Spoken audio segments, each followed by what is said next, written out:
merci au directeur général de l'ARS Occitanie d'être revenu quasiment à 4 pattes sous la caméra. Installez-vous. Oui. Didier, tout au long de la matinée, on a entendu pas mal de demandes assez claires. Les acteurs de santé demandent donc une co-gouvernance, si possible, avec les agences de l'ARS. Ils aimeraient avoir la main sur les quotas de formation des hôpitaux. Ils aimeraient plus de prévention, revenir peut-être à la souplesse qu'ils ont eue avec les ARS pendant la pandémie. Voilà, plus de liberté d'action. Qu'est-ce que vous avez envie de leur répondre ?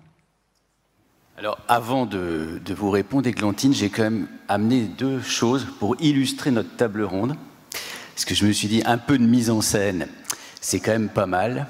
Donc c'était moins de rapport, plus d'action, c'est ça? Oui, c'est ça. Donc voilà l'action. Oui. Et celui-ci, les collecteurs. Et puis bien entendu, voilà le rapport. Et alors, wow. vous verrez, c'est une demande d'autorisation de scanner. Voilà. C'est pour illustrer les propos.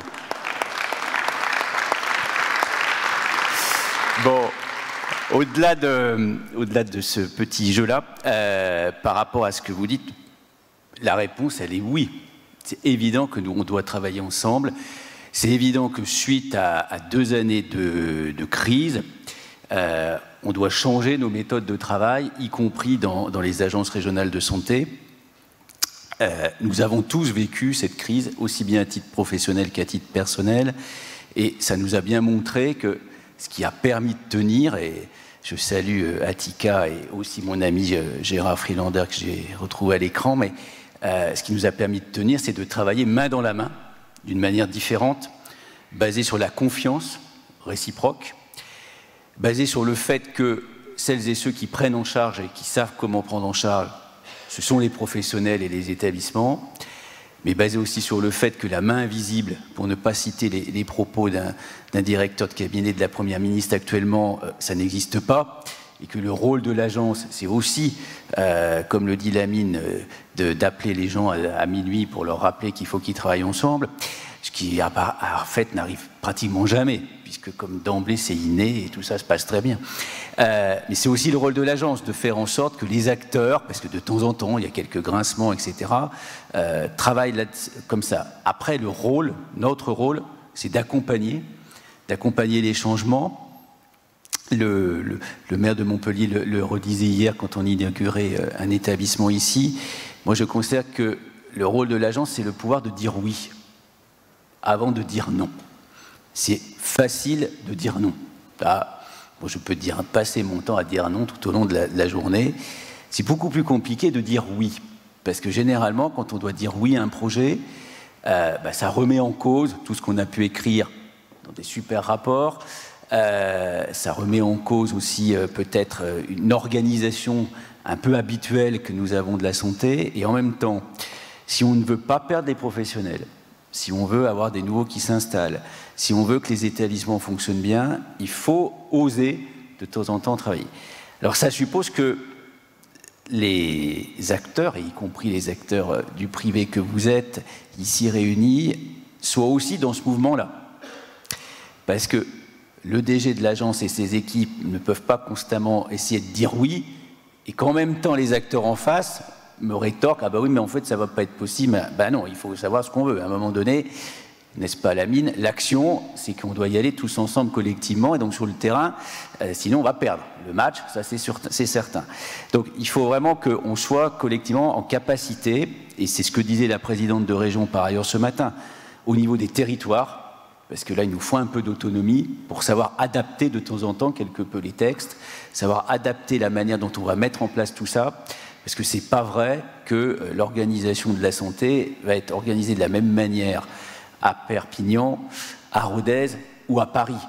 Ça, j'en sais quelque chose, c'est pas du tout la même chose, y compris quand on parle, entre guillemets, de désert médical, même si j'ai horreur de ce terme, c'est pas du tout le même désert médical que vous avez dans le 16e arrondissement et que vous avez dans les Hautes-Pyrénées. Voilà, je pense qu'on ne parle pas de la même chose. Simplement, il faut absolument qu'on sache s'adapter et on sache construire localement des solutions, parce qu'il y en a. Moi, je reste complètement optimiste. On a des professionnels, mais si on sait travailler ensemble, on saura relever effectivement ce creux de la vague que nous avons. J'entendais Gérard qui parlait de son vécu en région Île-de-France. Je ne pense pas qu'on ait du tout le même vécu ici en région Occitanie, entre le secteur public et le secteur privé. D'une part, les établissements ne sont pas de la même taille. Par ailleurs, la répartition, je pense, est un peu différente entre les établissements. Et ça, on doit en tenir compte. Voilà. En revanche, il faut absolument qu'on aille sur des exercices partagés, sur des internes partout, sur des modes de coopération, y compris pour les paramédicaux. Vous savez qu'aujourd'hui, par exemple, seuls les praticiens du public, par ailleurs, peuvent prétendre à des primes d'exercice territorial. Mais pourquoi on ne le fait pas aussi pour les sages-femmes? Pourquoi on ne le fait pas aussi pour les infirmiers? Pourquoi on ne le fait pas aussi pour les aides-soignants? Puisque de toute façon, ce qui compte, c'est qu'une équipe globale se déplace, et pas uniquement le docteur ou tel ou tel. Voilà. Et je pense qu'on va y revenir après, mais quand on travaille sur le projet régional de santé ici, c'est un peu comme ça qu'on doit aussi envisager les choses. C'est-à-dire que les autorisations, ce qui compte avant tout, c'est pas de la délivrance à tel ou tel site. Ce qui compte, c'est qu'on prend les besoins et la population d'un territoire donné, et on voit ensemble avec l'ensemble des acteurs comment on y répond au mieux.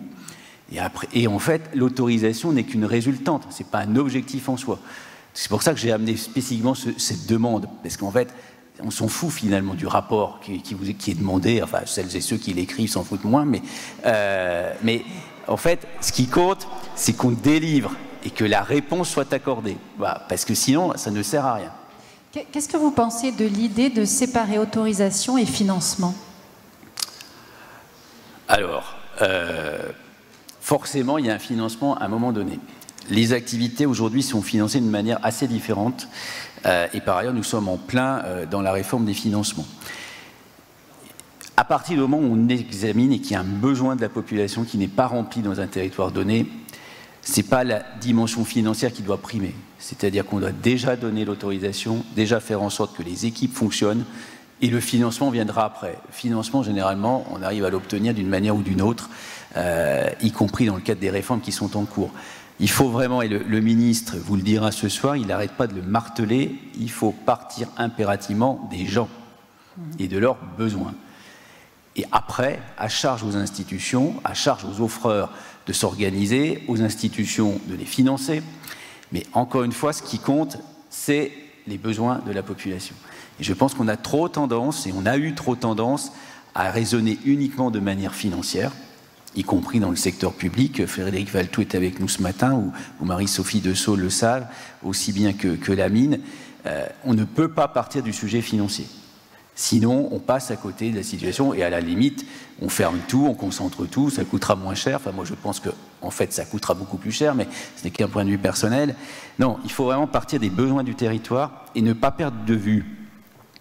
Là, j'ai pris ce que je trouvais sur mon bureau, qui est une demande d'autorisation d'un scanner. Enfin, il n'y a pas de hasard. Je ne sais pas parce que ça date. Si, c'est à Agde. Voilà. Bref. Donc, je pense je vais devoir me prononcer. Bon.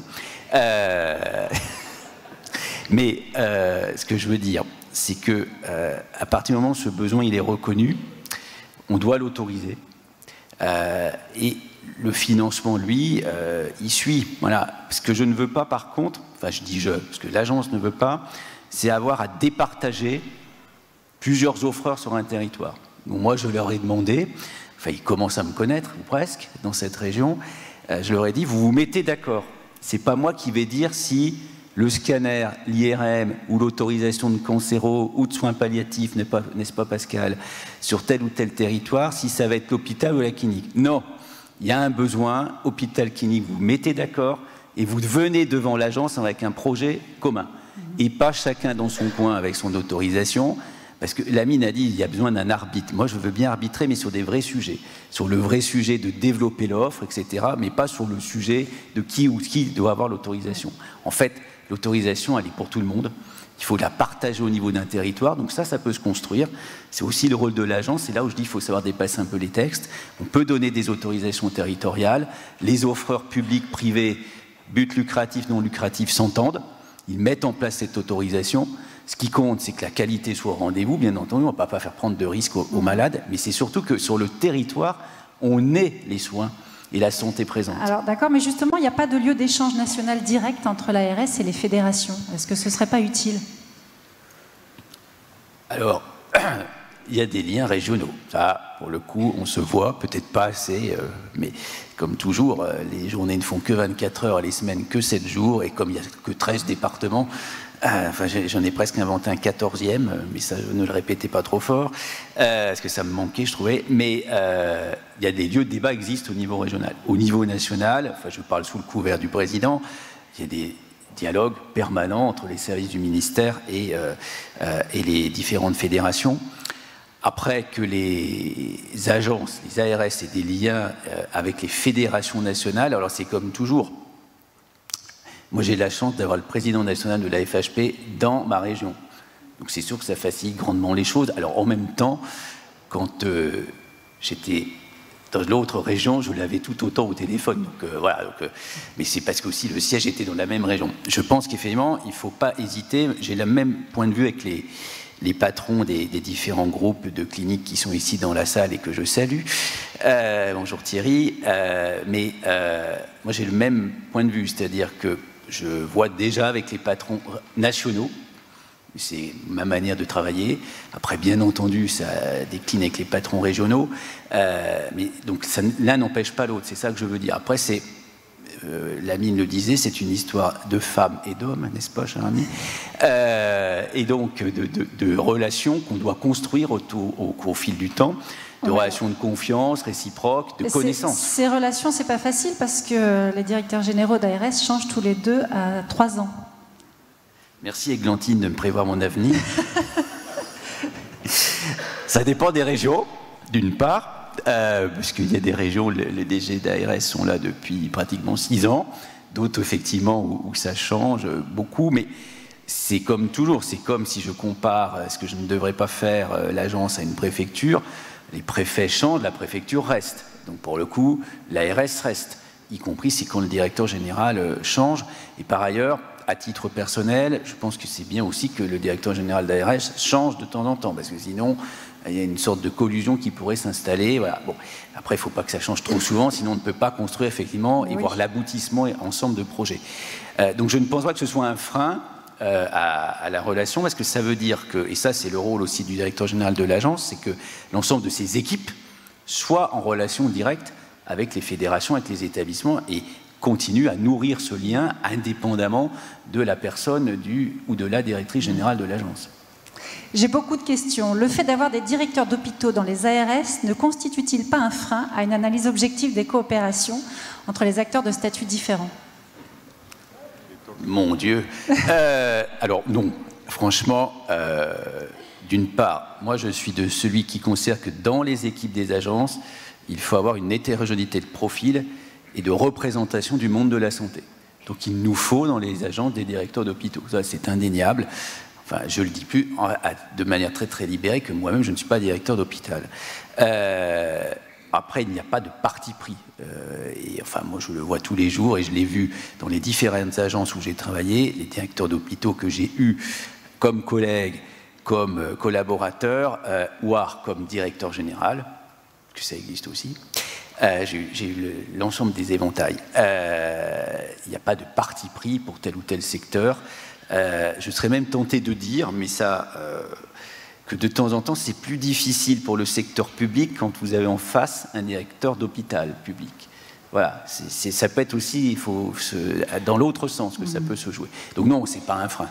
Bon, j'ai d'autres réflexions assez cash. Le conformisme et l'absence d'ouverture de la formation des directeurs du public à l'EHESP amènent souvent à un dogmatisme qui est un frein à la collaboration sur les territoires. Et une autre réflexion.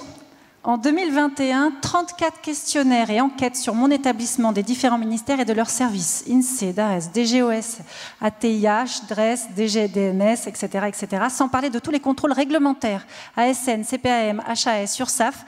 La France est le pays de la surenchère des contraintes administratives, c'est intenable. Qu'est-ce que vous pouvez répondre à ça? Non mais alors, bon, sur la première question, je me garderais bien de dire quoi que ce soit, mais un peu dans la provoque, je trouve, et je vois bien que vous voulez faire mon bizutage. Sur la deuxième, il faut bien comprendre que moi-même, je peste tous les jours. Parce qu'en fait, les agences sont soumises aux mêmes questionnaires, etc. Parce que les questionnaires que nous envoyons nous-mêmes aux établissements, c'est parce qu'on nous a demandé à nous également de répondre. Voilà. Il y en a qui sont indispensables. Par exemple, le questionnaire de la mission IGAS sur les mesures du rapport du ministre sur les 42 mesures sur les urgences, il faut impérativement que nous aidions le ministre à justifier du bien fondé de l'ensemble de ces mesures, puisque derrière, c'est le débat du projet de loi de financement de la sécurité sociale, c'est donc des moyens à obtenir en plus, et on doit montrer, pour le coup, c'est notre job, montrer que telle et telle mesure, elle est utile et qu'elle doit être pérennisée. Donc ce genre de questionnaire et de rapport très concret, je pense qu'il faut impérativement y consacrer beaucoup de temps. En revanche, effectivement, il y a d'autres questionnaires et d'autres demandes qui, à mon avis, à l'heure de l'ensemble des bases d'information, les systèmes d'infos que nous avons, ne devraient pas demander à nouveau des questionnaires. Voilà.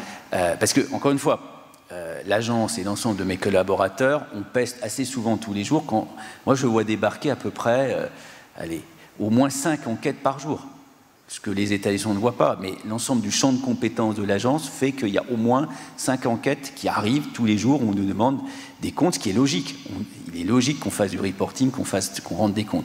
Là où c'est un peu plus gênant, c'est quand vous avez plusieurs corps d'inspection et de contrôle qui font la même enquête au même moment sur les mêmes sujets, mais pas tout à fait avec les mêmes questions. Voilà. Donc il faut qu'on soit vigilant là-dessus.